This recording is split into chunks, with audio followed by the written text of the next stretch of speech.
want to say hi? Hi. Now, Monroe's here again today. Now, I told her she had to be super quiet while I read so that you all could hear my story, okay? All right, you said hi, so now let's sit and you look at your books and Mommy will read to the big friends, okay? Hi. Okay, shh, shh, shh. All right, we're going to keep reading our Nancy Drew chapter book, The Secret of the Old Clock by Carolyn Keene. Now, we don't have many chapters left. We've almost finished the whole book. So last we heard yesterday, Nancy had just found the little blue notebook. So let's see what happens next. This next chapter is called The Capture. Eagerly, Nancy removed the little notebook from the hook. By holding the book directly under the beam of her flashlight, she could make out the words on the cover. Property of Josiah Crowley. I found it at last, she thought excitedly. Quickly turning the first few pages, she saw that they were yellowish with age. The writing was fine and cramped, and the ink had faded. The pages were crowded with business notations, and it was difficult to make out the words. Nancy was thrilled, for she was positive that the notebook would be disclosed from what Josiah Crowley had done with his last will. Yet she realized that she could not hope to read through the book without a considerable loss of precious time. She must not delay another instant in reporting to the police. I'll read the notebook later, she decided, and tucked it into her pocket. Then she put the clock together. Hurriedly, laying the timepiece back on the car seat, Nancy covered it with her coat and slid behind the wheel.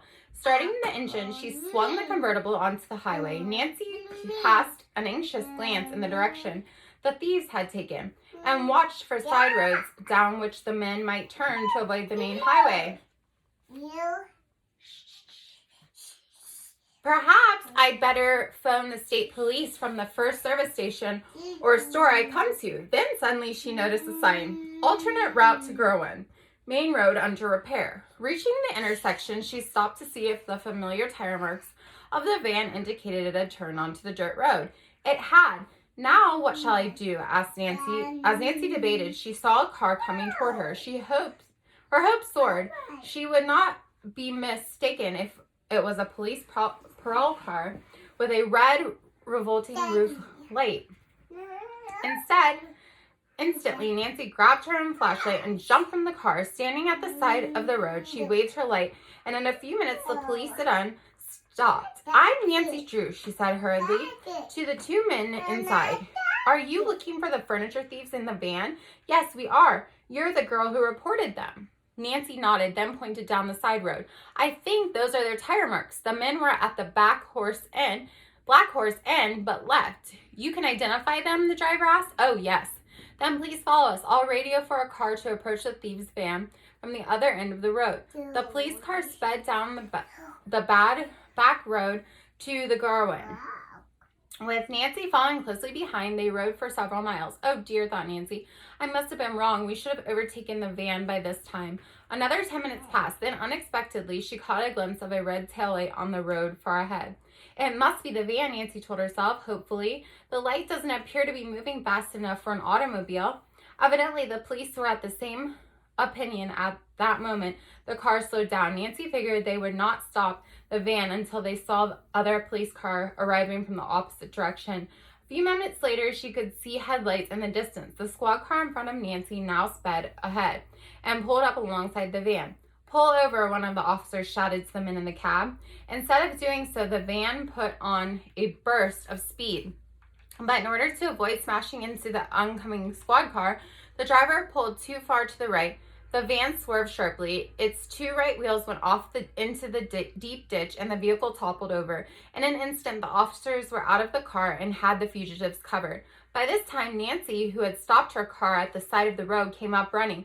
One of the officers turned to her and asked, "Can you identify these men?" As a light was flashed upon each of the thieves in turn, Nancy nodded. That one is Sid, who locked me in the closet, she declared, pointing to the leader. The others are Jack and Perky. The prisoners stared in complete disbelief. They were astounded to see Nancy Drew standing there. When it dawned on Sid that she had evidently was responsible for their capture, he started to say something, then changed his mind and remained silent. The prisoners were quickly identified from the licenses and their papers as wanted criminals. One of the other officers opened the rear of the van and asked Nancy if she could identify the stolen furniture. Some of it, she replied. The desk was taken from the room in which I was locked in the closet.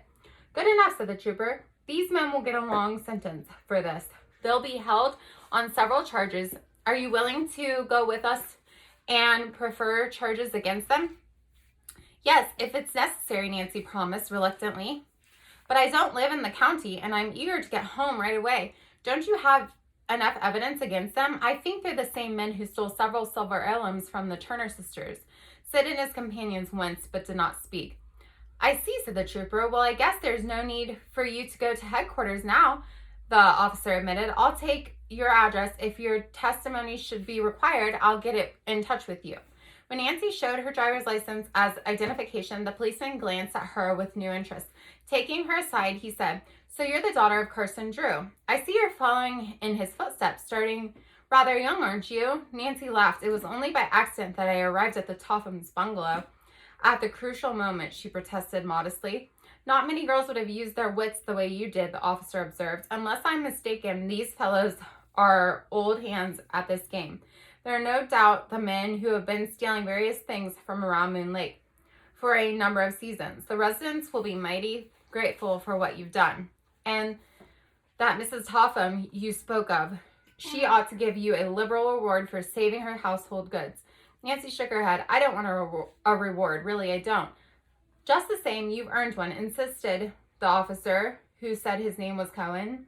If you'd like, I'll tell my sheriff the whole story, and he'll take the matter up with Mrs. Topham. You don't know her, Nancy remarked, and I do. She never offer a reward. Even if she did, I wouldn't accept it. After a slight pause, she added, In fact, I prefer that my name not be mentioned to her at all. Officer Cohen shook his head in disbelief. Well, all right then. If you're sure you don't want any credit for capturing the thieves, I won't say anything. You're certain? I am, Nancy replied firmly, for a particular reason of my own. The trooper smiled. It must be a mighty good one. There is one favor you might do me, said Nancy. Ask your chief to put in a good word for the caretaker, Jeff Tucker, to the Tophams. Perhaps then he won't lose his job. Be glad to, Officer Cohen promised. And if you're really anxious not to figure in the case, I'll see if we can get along without your testimony. Nancy thanked him, then suddenly thought of the old clock. At the moment, it was lying on the front seat of her car, less than a dozen yards away. Should she reveal this information, she decided against doing so in front of the thieves, who thought they could not hear what she had been saying, could see everything plainly. I'll wait until a more opportune time, Nancy concluded.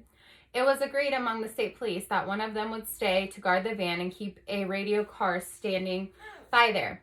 The other 3 troopers would take the captive thieves ahead to headquarters.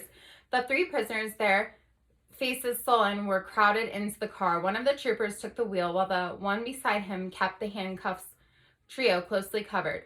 Officer Cohen, a strappy, husky man, turned to Nancy. I'll ride with you, he said. You're going to pass headquarters on the main road. I'm on my way to River Heights, she responded. Then the station is on your route. You can drop me off if you will. Why, of course, Nancy stammered. I'll be glad to. At once she had thought of Crowley's clock. What if the Officer Cohen should not accept her explanation as to why she'd helped herself to the heirloom and the strange contents? If this happened, her progress in solving the mystery might receive a serious setback. Even as these disturbing ideas raced through her mind, the trooper started toward the blue convertible. Nancy braced herself.